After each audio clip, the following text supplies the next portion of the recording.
Well, good to be with all of you again this week. I'm going to give my very best sales pitch for having you move to the great state of Texas. If you happen to be living in some other state or in some other country and you're watching this, 2 days ago here, right here in North Texas where North Point is located, we topped out right at 80 degrees by most of the weather outlets' estimation. And now 2 days later, outside my office right now, it is 22 degrees with a wind chill factor of 11. 11. Come and join us. This is the greatest state in our country, if for no other reason than the weather will keep you on your toes. It is awesome. It is so cold out there today. And we were in shorts and t-shirts 2 days ago. Go figure. Anyway, glad that you are here as always. And I'm going to get started with this. We're going to continue on in our study of the 23rd Psalm today. Let me read it for you where we're at, verses 1 to 3. The Lord is my shepherd, I lack nothing. He makes me lie down in green pastures. He leads me beside quiet waters. He refreshes my soul, or restores my soul. He guides me along right paths for his name's sake. Years ago, now it feels like years ago, but for most of my young adult life, up through my early 50s, one of the things I love to do with young people would be to go out into the backcountry, go hiking out into the wilderness, go out there for days, learn the lessons that the wilderness had to teach us. Really, it was what God was teaching us through the wilderness. I wish I was young enough to still continue to do that. It was such a wonderful time in my life. And there's an experience that I had when I was in my early 20s, and we were out with a group of kids. I wasn't the leader of the group. I was one of the leaders, and the leader of our group at that time had been on this trail before. It was the very first day of probably 14 or 15 days we were going to be out. And first day, I knew that we had a pretty good hike up the side of this mountain and then down the other side. And so one of the things we always did with kids, I always did it after this, I learned it early on, is that we would make kids leaders for the day. And that meant that we would pick 2 kids, usually a guy and a girl, certainly not best friends or anything like that, but just a guy and a girl on the trip. They could be 14 years old, 13 years old, 18 years old, it didn't really matter. And we would appoint them as leaders for the day, and they were the ones that had to make significant decisions, get the group moving. They oversaw the cooking of the meals and cleaning and where we camped and getting everything going at the end of the day and at the beginning of the day. It's such great leadership experience for them. And it was on this very first day we appointed 2 kids who were the leaders and pointed out to them, here's the topographical map, which we had taught them how to read it. It's not like reading a street map. You have to read a number of things and check the elevation and use your compass. And, it's not like there's stoplights and red and green out there in the wilderness. You have to really pay attention and read it as you go. And so we pointed out on the map where we wanted to end up on the first day, and it should have been about a 4 or 5 mile hike up and over and down into a lake that we were going to stay at. And so we head off on the trailhead, get up about a mile onto the trail, and there is a Y in the trail. No real markers other than the sides of mountains and where the sun is and everything else that we would read. And so the 2 leaders for the day get together and decide which path we're going to take.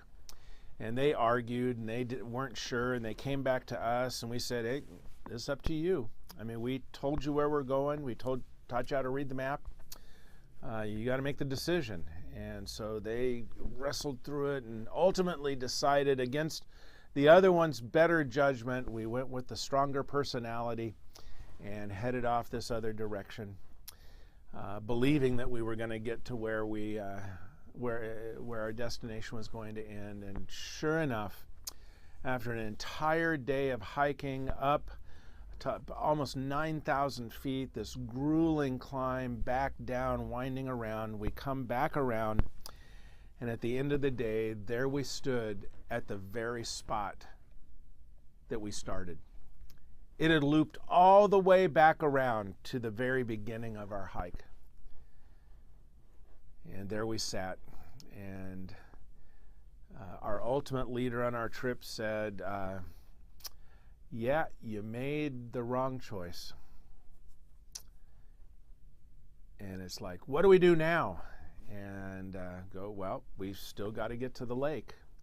So put your packs back on, let's go. When we get to the Y, make sure we go the other direction. I'm telling you, it was one of the worst hiking days of my life. Felt like we were on it all day long. You know what? Sheep follow. They do. On that one, we had to. The passage that we just read said, He guides me along the right paths. That's what the Good Shepherd does.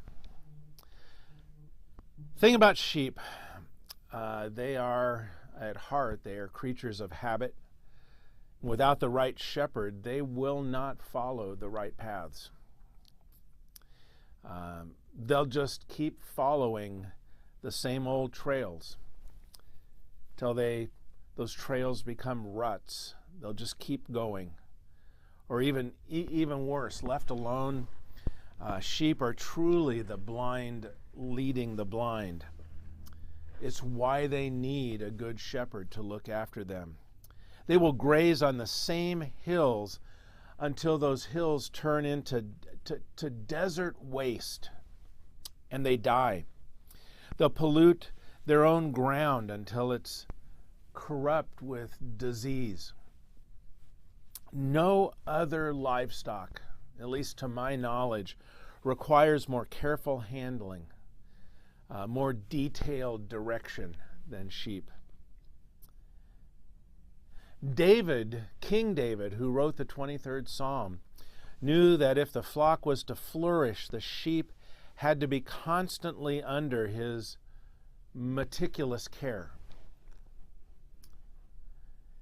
And maybe his highest priority of all was to keep the herd continually on the move.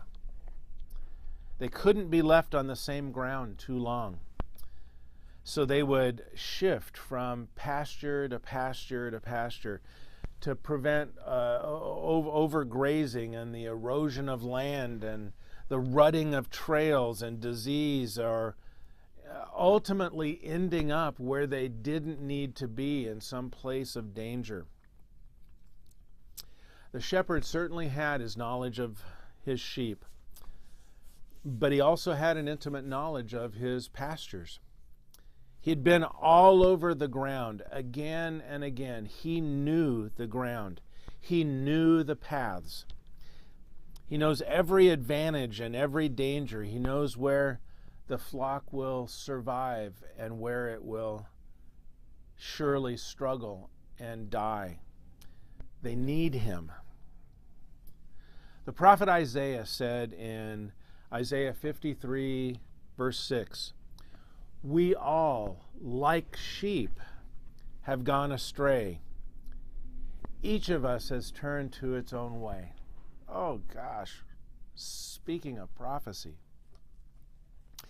We are more like sheep than we know or would ever want to admit. We prefer to follow our own ways, our own ideas, our own path. We wear ruts in the trails, going again and again to the places that are not in our best interest. We cling to the same bad habits that ruin our lives, or we see ruin the lives of others. This verse says that we, like sheep, turn to our own way, turn to our own path.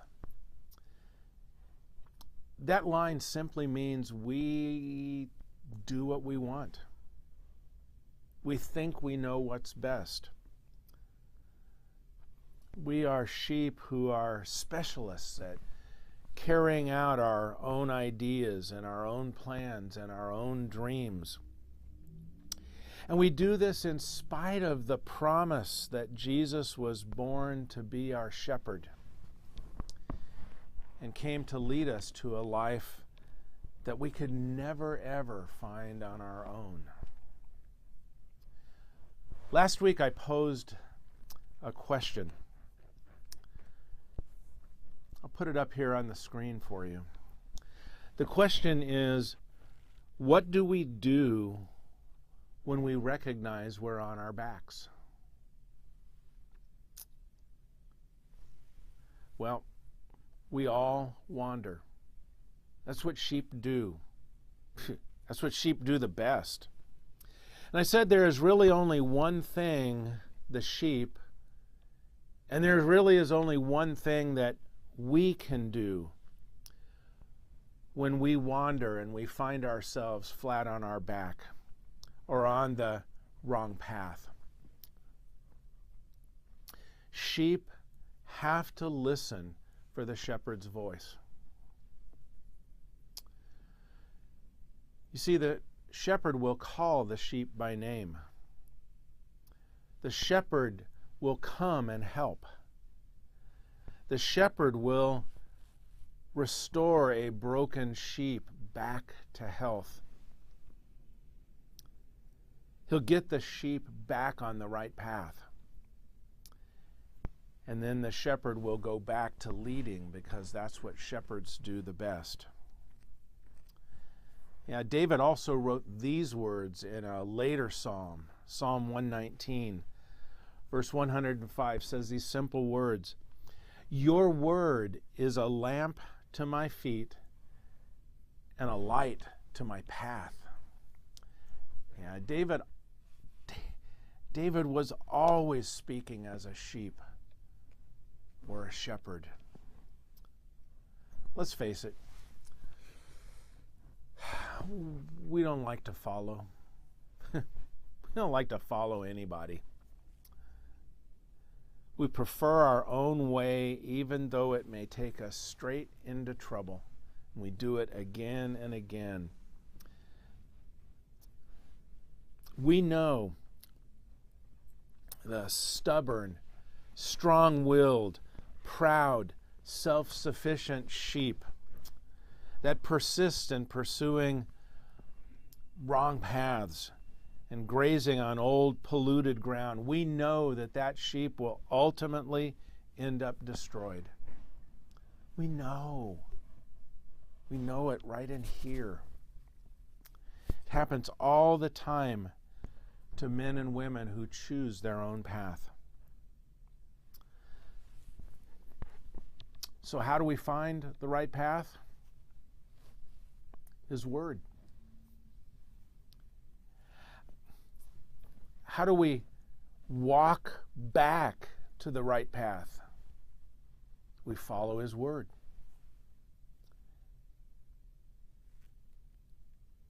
How do we get back to the path when we wander or ultimately find ourselves flat on our back? We go back to His Word.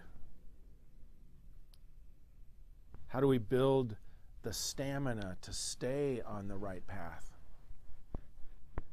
This was His Word. You see, His Word will never fail. His promises are sure. And just like the shepherd David could be trusted, the good shepherd Jesus can always be trusted also. Jesus, that good shepherd, told His disciples to continue to remember His death and His resurrection even after He was gone, because it was still going to mean something. And we do that each time we take the bread and we take the juice and participate in the Lord's Supper together. Jesus has never stopped being our good shepherd. His words continue to light the path. He never, ever stops restoring our souls. He never will, because that's what the Good Shepherd does. And let's remember that today as we share in communion together. So until next time, see ya.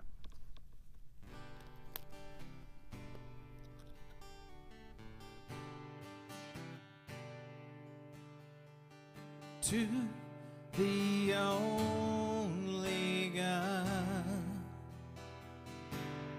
who is able to keep us,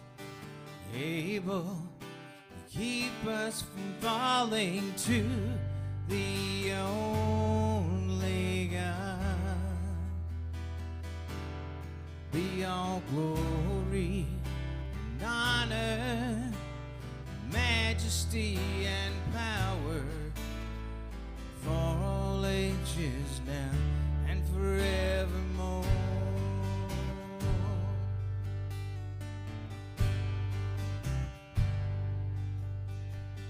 To the